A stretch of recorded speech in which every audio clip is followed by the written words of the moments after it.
In the early 1980s, Lagos pulsed with life and sound, but far to the southeast, in Akwa Ibom, a young man was already dreaming beyond city limits. That man was Rick Asikpo. Many ask if we share connection because of our surnames, but we are not related. Still, hearing his music always brings a strange sense of pride. This is because Rick became a giant in his own right.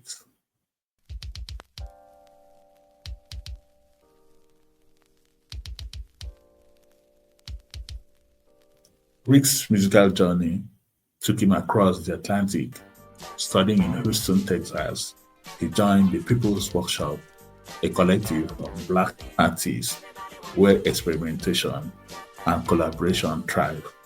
It was here that Rick honed the sound that would define him. Afro-funk, boogie, and soul fused seamlessly with Lagos energy.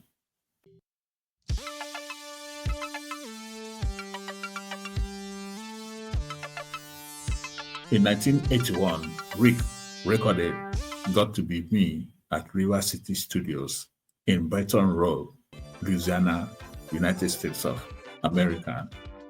The album was a polished fusion of funk grooves, synth layers, and heartfelt vocals. It was a bold statement, an African artist creating music that could move dance floors on both continents. Back home, Rick's music found its audience. Radio stations in Akwa Ibom and Cross River played his tracks endlessly. People knew the grooves, the voice, the unmistakable feel of Rick Asikpo. Over the years, he released several albums, earning production credits and recognition as one of Nigeria's finest in Afro-funk and boogie. His complete discography includes Got to Be Me, which was produced by American multi-instrumentalist and singer Howard Harris Jr., with instrumental and vocal backups from Michael Lockett, James Morton, Ray Morton, Roy Keys, Cleolandra Asikpo, and Kenneth Serra. The album was recorded in the United States of America, like we said earlier, but released on Aphrodisia record label in Nigeria in 1980. Money, money, money. Very, very. In 1982, Rick released his second album titled God's Gift with the alternative title Ebon Oluwa in Yoruba language on Crosswave record label. Rick handled much of the instrumentation with support from synth keyboardist Nkono Telis and Basil Barra, who are both some of the Cameroonian instrumentalists that impacted the Nigerian music scene in the 1980s. Ebon Oluwa contained the massive hit song Walk for Your Life, and Boreto, which is from his native Anang, Ibibio, and Efik folklore. In 1984, the Jam Master returned with I Can Feel It, still on the Crosswave imprint. I Can Feel It. Rick maintained a lean production structure with Mambo, Frankie Song, and Leslie Brunner giving technical support, while Rick, who many of his contemporaries describe as a sticker for perfection and excellence, handled much of the instrumentation, arrangement, and production. Then in 1986, Rick Asikpo released his first studio album titled Children of the World, which featured one of the early rap songs in Nigeria titled Beat Jam. Rick also featured a collection of American backup vocalists in Cynthia Stiller, Cynthia Woodley, and Sharon Woodley. Nkono Teles and Basil Barab also contributed their beats in production, while William Sheldon handled the sax for this album recording.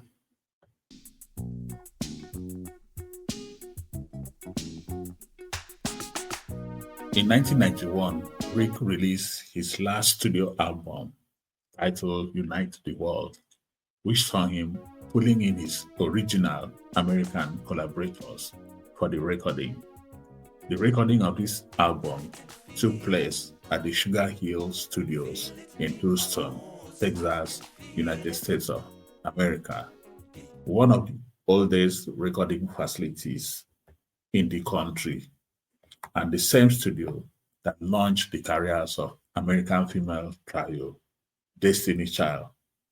But don't get it mixed up with Sugar Hill Studios of New Jersey, who are one of the roots of the rap and hip hop music culture in the world. Even as a young man, Rick balanced multiple passions.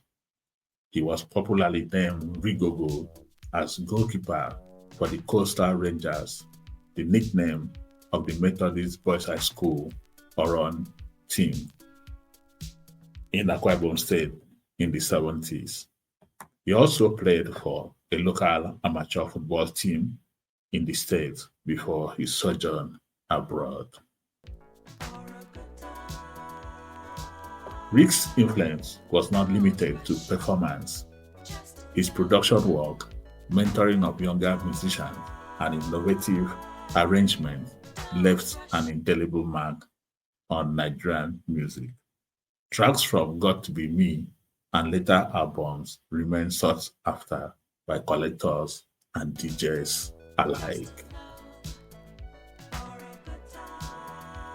Rick Asikpo later relocated to his hometown, Ikotepene, in Akwa Ibom State, passed on between 2013 and 2014.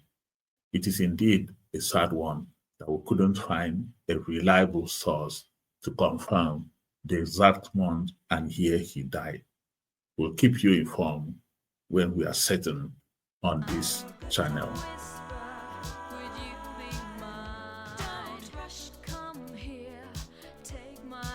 Today, Rick Asikpo stands as a reminder of what ambition, talent, and persistence can achieve. A bridge between Afro-pop and Southern jazz of America. His music tells the story of an artist who never compromised his vision. His rhythm, soul, and genius feels close to home to this narrator, who coincidentally shares the same surname, attended the same school, and hails from the same state as the legendary Richard Asikpo.